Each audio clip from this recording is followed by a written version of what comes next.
Many landowners would like the opportunity to fish for crappie in their ponds, but crappie often cause problems in the quality of fishing for other popular species unless specific conditions exist. For best success, crappie should not be stocked in a pond less than 10 acres. Successful management of crappie in ponds requires clear water, rooted aquatic plants, and sufficient number of adult largemouth bass to control the numbers of young crappie. If any of these conditions are lacking, an overpopulation of crappie may result. Before introducing crappie, landowners should be sure that their pond will be relatively clear most of the time. This means you should be able to see a light object in 2 feet of water except following heavy rainfall. Clear ponds that contain crappie and numerous largemouth bass rarely have excessive numbers of crappie. Rooted underwater plants around the shoreline are especially important in ponds with crappie.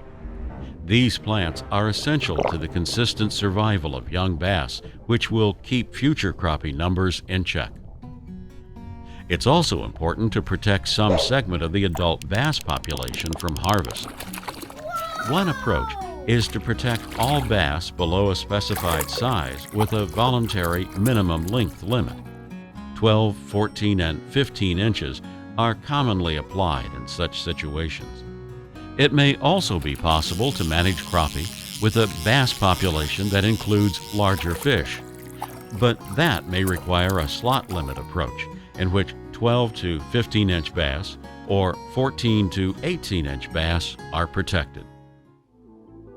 Landowners with existing ponds and an established fish community can probably develop a self-sustaining crappie population within 3 years simply by stocking 30 adults, mixed males and females, immediately prior to the spawning season.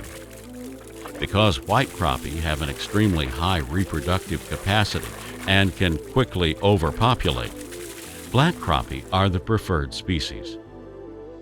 Landowners with new ponds containing no fish have 2 options for establishing a crappie population. A conservative landowner will wait a couple of years for the bass bluegill community to become partly developed, then stock adult crappie. A landowner confident in the future suitability of the pond for crappie can purchase and stock 2-inch crappie fingerlings in June, provided the bass present are not larger. Crappie stocking densities between 50 and 200 per acre have proven successful. Stocking additional prey species like gizzard shad is not recommended. They compete with bluegill and can quickly overpopulate a pond. Once the crappie population is established, regular harvest is essential. This will help to prevent overpopulation. For more details about managing crappie, check out this free aqua guide available on our website.